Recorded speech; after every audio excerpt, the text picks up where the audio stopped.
తిరుమల శ్రీ వెంకటేశ్వర స్వామి శంఖచక్రాలు తిరునామాలతో ఆయనే స్వయంగా అభివ్యక్తమయ్యాడా లేక అలంకారప్రాయంగా అమర్చారా వాటిని? మనం ఆ స్వామికి అభిషేకం చేసే సమయంలో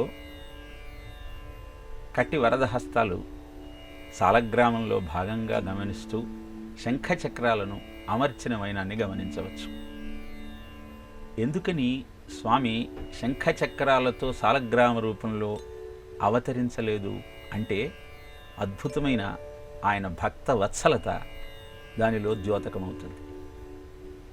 ఆకాశరాజు మరణం తరువాత ఆయన తమ్ముడైన తొండమాన్ చక్రవర్తి, ఆకాశరాజు కుమారుడైన వసుమానుడు ఇద్దరూ కూడా ఆ రాజ్యం తమదంటే తమదని యుద్ధానికి సిద్ధమయ్యారు. ఇప్పుడు వెంకటేశ్వర స్వామి భక్తుడైన తొండమాన్ చక్రవర్తి ఆకాశరాజు తమ్ముడు, వసుదానుడు ఆకాశరాజు కుమారుడు. ఎవరి పక్షాన నిలిచి యుద్ధం చేయాలి అంటే కలియుగంలో నారీ ప్రభుత గేహే శాలకో బుద్ధిదాయక అని చెబుతారు. అంటే ఇంట్లో పెత్తనమంతా ఆడవాళ్ళది, సలహాలు ఇచ్చేవాడు బావమరిది. కనుక ఆ కలియుగ ధర్మాన్ని పాటిస్తూ వెంకటేశ్వర స్వామి పద్మావతిని అడిగాడు, ఎవరి తరఫున నిలబడి యుద్ధం చేయమంటావు అంటే వసుదానుడు చిన్నపిల్లవాడు, అతని పక్షాన ఉండమన్నాడు.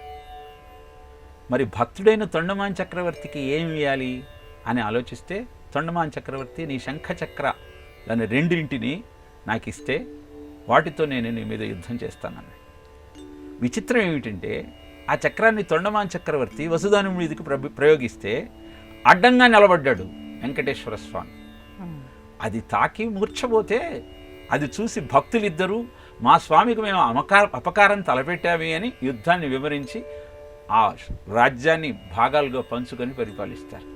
అనంతరం తొండమాన్ చక్రవర్తి వచ్చి వెంకటేశ్వర స్వామితో అంటాడు, స్వామి నువ్వు ఇక్కడ నిలిచి అందరినీ కటాక్షిస్తున్న సమయంలో నిన్ను దర్శించుకున్న ప్రతివాడికి నేను జ్ఞాపకం రావాలి అంటే ఈ శంఖచక్రాలు లేకుండా నువ్వు నిలబడితే ఈ శంఖచక్రాలు ఏమయ్యాయి అంటే తొండమాన్ చక్రవర్తికి ఇచ్చాడైన యుద్ధం సమయంలోనే అందరూ నీతో పాటు నన్ను కూడా జ్ఞాపకం చేసుకుంటారు కనుక ఈ శంఖచక్రాలను నాకు ఇచ్చేయి అన్న.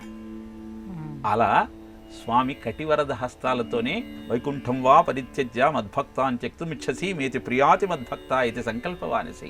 భక్తులను రక్షించటం కోసము వైకుంఠం నుంచి తిరుమల కొండ మీదికి వచ్చినా తన భక్తుడి కోరిక మేరకు శంఖచక్రాలు లేకుండానే అక్కడ ఆవిష్కరింపబడితే అనంతర కాలంలో భగవద్ రామానుజాచార్యుల వారు సూక్ష్మ రూపంలో లోపలికి వెళ్ళి బంగారు శంఖచక్రాలను ఆయనకు అమర్చి మనకు అద్భుతమైన ఆ స్వామి యొక్క దివ్యమంగళ విగ్రహాన్ని దర్శనం కోసం ప్రసాదించారు. కనుక ఈ విషయాన్ని మనం గుర్తు చేసుకున్నప్పుడల్లా స్వామి భక్తుల కోరికలు తీర్చడానికి ఎంత తపిస్తాడో మనకు అర్థమవుతుంది.